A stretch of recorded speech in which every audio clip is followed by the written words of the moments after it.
On a eu de nouvelles preuves concernant le drama Fugu et Lydia. En effet, il y a des streamers qui étaient proches de leur couple et ont décidé de révéler pas mal de choses les concernant. Et on va voir tout ça aujourd'hui dans cette vidéo. Ok, bonsoir tout le monde, j'espère que vous allez tous très bien. Avant que la vidéo ne commence, n'oubliez pas de liker et de vous abonner. Vous êtes de plus en plus nombreux, je vous en remercie. Et objectif, 5000 likes pour cette vidéo. Bien, que s'est-il encore passé? Si vous n'avez pas vu, je vous mets le lien de ma vidéo en description. Au-dessus, je vous résume le drama qui s'est passé il y a quelques jours. Je pense que tout le monde en a entendu parler. Le tweet de Lydia a fait plus de 30 millions de vues, je sais pas si on se rend compte. Et la réponse de Fugu, pareil. C'est un drama qui est en train de secouer tout internet, tout TikTok, tout Twitter. Tout le monde ne fait que parler de ça. C'est complètement normal vu les accusations que Lydia porte envers le streamer Fugu. Pour la faire simple pour les personnes qui ne le savent pas, Lydia accuse Fugu de violence conjugale parce qu'ils étaient en couple pendant près de 2 ans. Suite à tout ça, donc il y a des proches de Lydia et Fugu qui ont assisté à leur relation, qui ont décidé de prendre la parole. On a ce streamer, Kimchi, qui a fait des petites révélations dans un premier TikTok et vous allez voir que c'est ultra intéressant.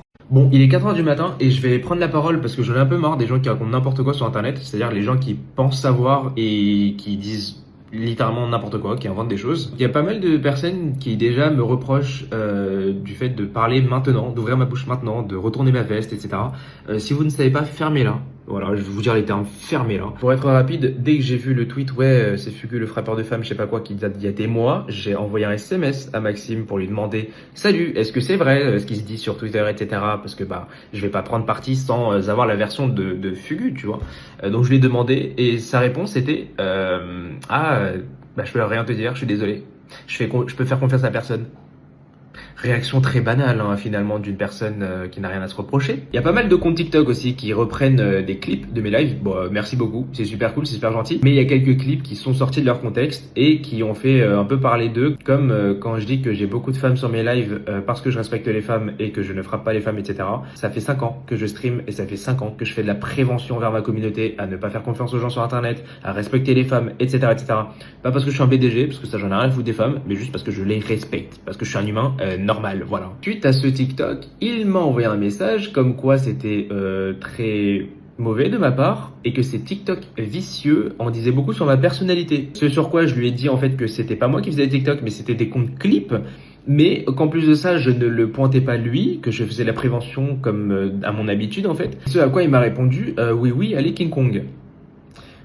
Voilà, c'est le dernier message que j'ai eu avec cette personne, la dernière conversation, etc. Donc, moi jusqu'au bout, honnêtement, j'ai essayé d'avoir sa version des faits et il est clairement pas ouvert à la discussion, donc tant pis pour lui. Et ensuite, pour les violences physiques, je n'ai jamais été témoin de violences physiques, donc je ne peux pas vous dire de ma propre bouche, oui c'est vrai, mais je crois la victime. Par contre, il y a une chose dont j'ai été témoin IRL, vraiment je l'ai vu de mes propres yeux, c'est lui qui l'a rabaissé en public. Il a pu dire des phrases affreuses qui sont inimaginables. Et il y en a plein qui me reprochent de n'avoir rien fait sur le coup.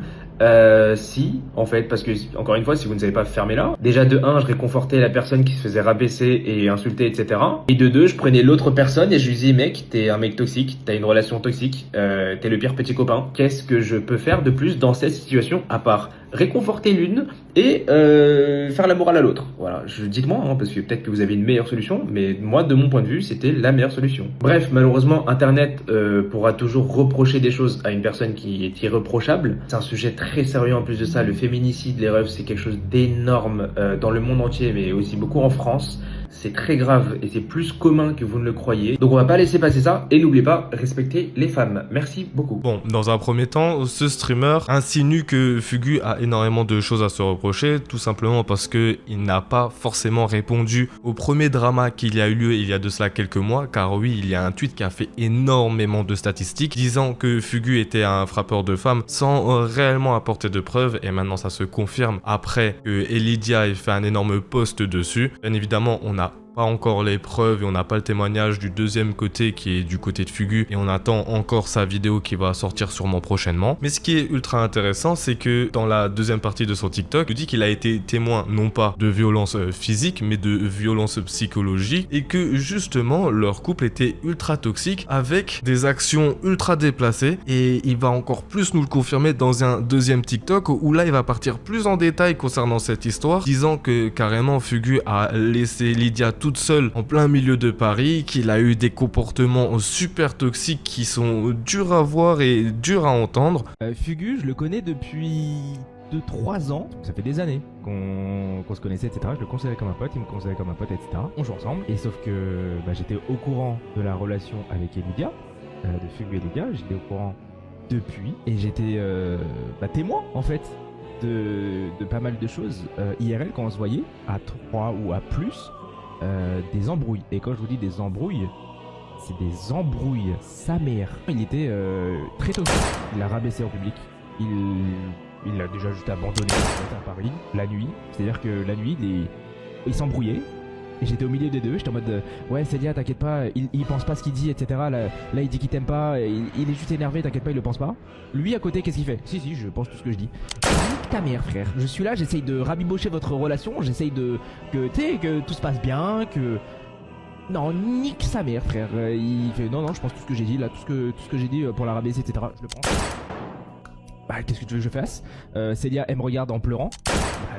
Logique frère, elle essaye de trouver du soutien, donc elle me regarde en pleurant, moi je la réconforte, genre en mode Non, c'est très chaud d'entendre ça, savoir que tout ça s'est déroulé sous les yeux de Kimchi, du coup, ce streamer. C'est quelque chose de assez fou de se dire que t'as des streamers du coup qui se mettent en couple et que derrière il se passe ce genre de relation. C'est pas pour rien que je ne fais que vous dire depuis des années, il ne faut pas croire la première façade, le premier visage de ce qu'on voit des streamers. Il se peut que derrière il y a des actions et des faits qui ne sont juste pas tolérables et que ces personnes la font. Bien sûr, encore une fois, ça reste que ses propres paroles. On est sûr de rien n'a été réellement confirmé, il n'y a pas énormément de preuves. Mais venant d'une personne qui était proche de eux, c'est vrai que ça solidifie un peu plus les propos de Elidia. Il faut toujours rester objectif et se dire que voilà, certes ces propos peuvent être vrais, mais dans tous les cas, on n'a pas la réponse des deux parties et on a encore moins de preuves concernant ça. Donc, tout reste à voir lorsqu'on aura tous les éléments de ce drama. Par la suite, on a Rage, un streamer ultra connu sur la scène Valorant, qui a pris énormément parti pour Elidia, révélant encore une fois pas mal de choses. Et vous allez voir que là, on est plus sur ce qui est de menaces, même limite à agression physique, car ce streamer nous dit que lors d'une convention, lui ainsi que Fugu se sont rencontrés et qu'il y a eu une petite altercation.